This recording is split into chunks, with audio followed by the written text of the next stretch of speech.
So, look, all I want to do is this. I just want to find 11,780 votes, which is one more than we have, because we won the state. I just want to find 11,780 votes. Just enough to overturn the Georgia 2020 election results. That was the now notorious January 2021 phone call between President Donald Trump and Georgia's Secretary of State Brad Raffensperger. It is also a central part of the sprawling election conspiracy case brought by Fulton County District Attorney Fani Willis. But today, that case got a little less sprawling when Judge Scott McAfee dismissed 6 of its 41 counts, citing lack of detail. And one of those counts is the one that specifically calls out Trump and his chief of staff, Mark Meadows, for that January 2nd call to Brad Raffensperger. Now, this doesn't mean that Trump is out of the woods, legally speaking. 35 of those 41 criminal counts are very much intact. But all of this is happening as we await Judge McAfee's ruling on whether or not D.A. Willis will be disqualified from her own case. And the judge has said that he hopes to rule on that matter by Friday. MSNBC legal analyst Melissa Redmond joins me now. She's a former Fulton County Deputy District Attorney and a professor at the University of Georgia School of Law. Melissa, thank you so much for joining me tonight. I am really eager to get your professional opinion on whether these charges, these counts, seemed overly broad or lacking definition in your mind when they were first charged. Does McAfee's dismissal seem unusual to you? Well, it is a bit unusual in that although special demurrers are filed very often in criminal cases, they are rarely granted. And so basically the defense has to show that the crime has not been alleged with enough specificity for them to be put on notice of what they have to defend against. And so for these 6 offenses, all of which involved solicitation of violation of the oath of office by a public official, there's not enough information in the oath for the state to allege how the particular conduct violated a particular term of the oath.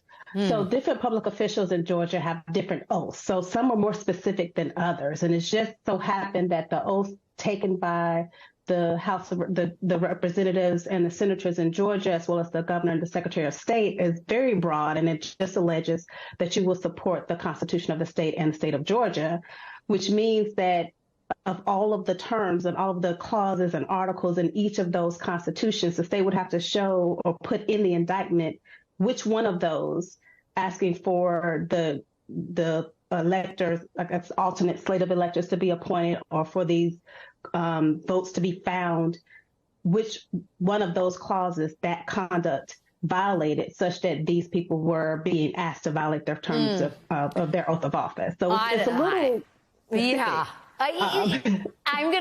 You know far more about this than me, but it just seems like upholding the state constitution would prevent election fraud, right? Asking someone to find the votes to overturn the results of the election seems like a violation, asking that person to violate their oath of office. But I am not a lawyer, and I've never worked for the state of Georgia, so I understand that there are some legal underpinnings to all of that. I do wonder if you think, D.A. Willis is tenacious, like few other people on the national stage. And I wonder if you think she's going to let these go in the name of keeping this case already delayed and waylaid to some degree on track, or whether she's going to fight McAfee on this and sort of take another turn at these charges.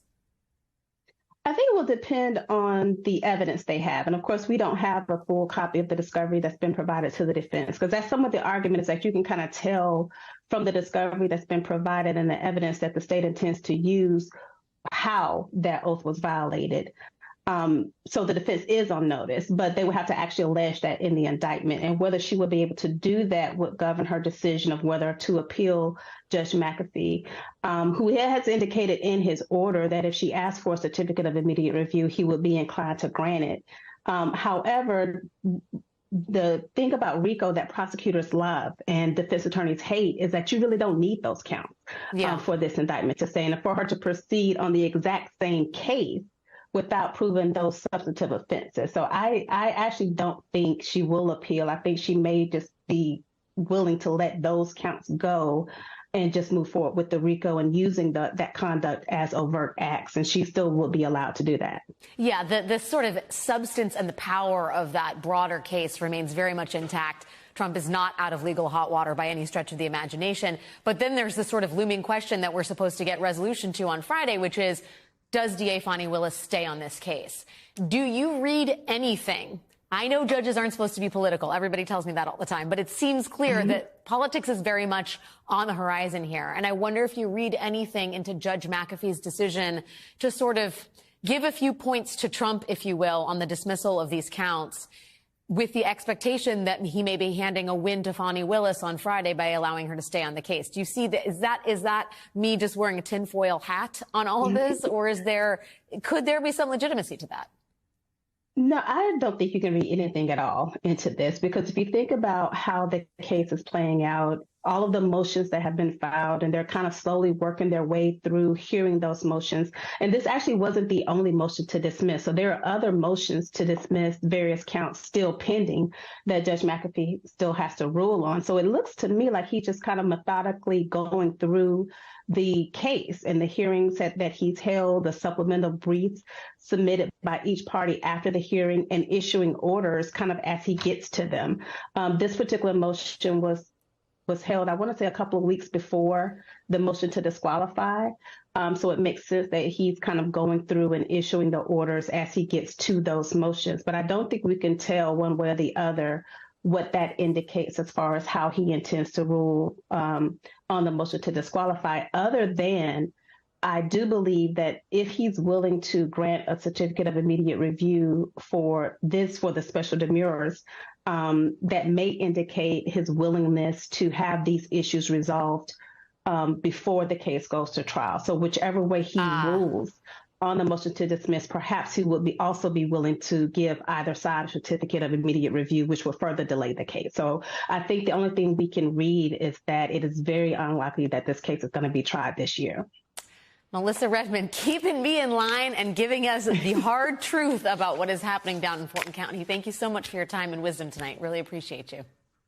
Thank you. Back in 2020, then President Donald Trump tried to ban TikTok via executive order, which the courts quickly told him he could not do. But in the last week, Donald Trump has done a 180.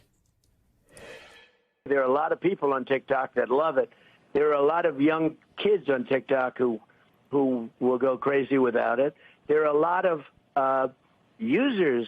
There's, a lot of good. A lot of good. Why the change of heart, Donald Trump? Two reasons. The first appears to be cash. Trump recently hosted Jeff Yass at his Mar-a-Lago club in Florida. Yass is a billionaire investor in ByteDance, which is the parent company of TikTok, and Trump is seeking his support in the presidential race. Maybe don't upset the billionaire TikTok investor if you want his money. The second reason is voters. Trump ally Kellyanne Conway has been advocating for TikTok on behalf of the Club for Growth. That's the conservative organization where, it so happens, billionaire Jeff Yass puts a lot of his money.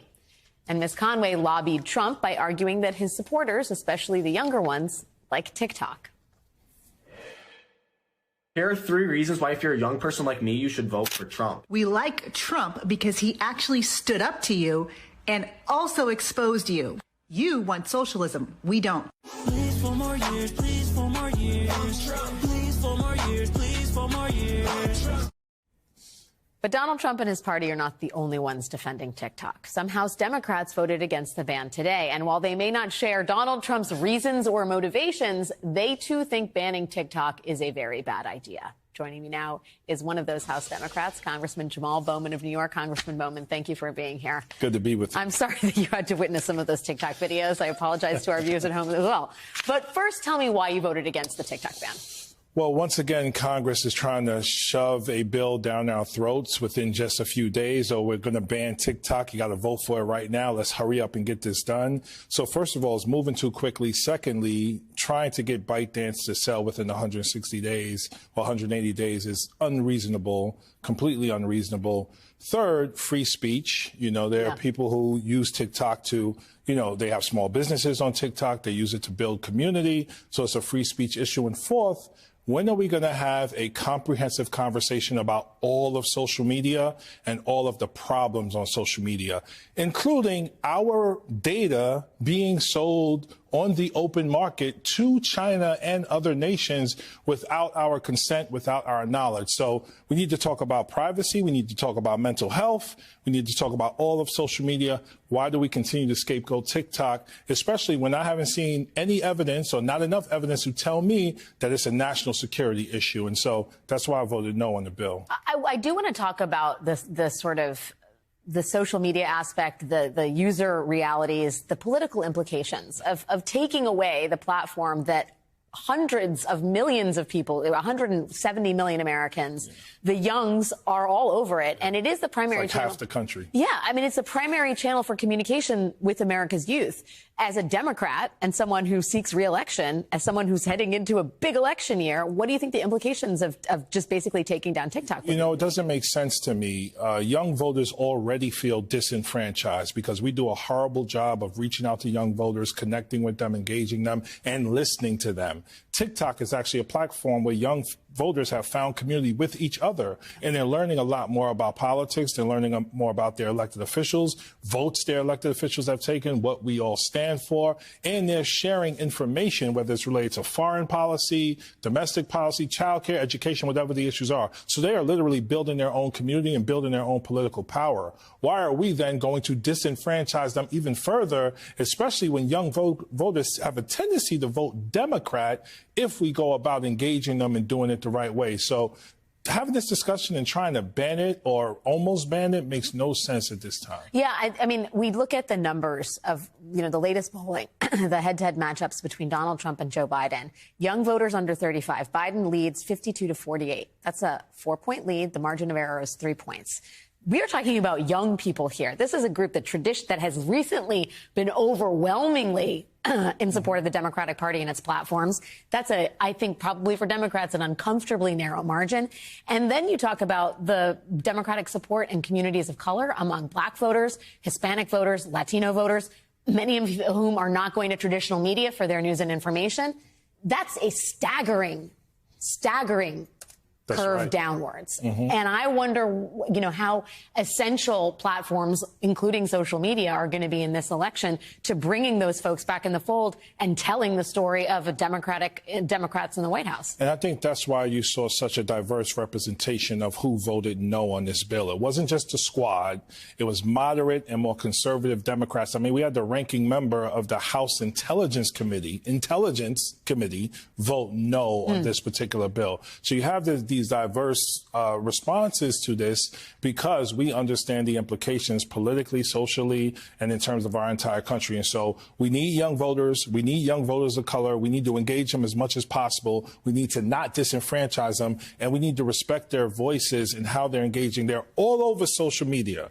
They're not watching MSNBC as much as we would like them to. They're welcome to, Congressman. But they're welcome to, but they're not. They're on social media. They're on TikTok. How are we using TikTok to engage them? And listen, let me just say this one other thing.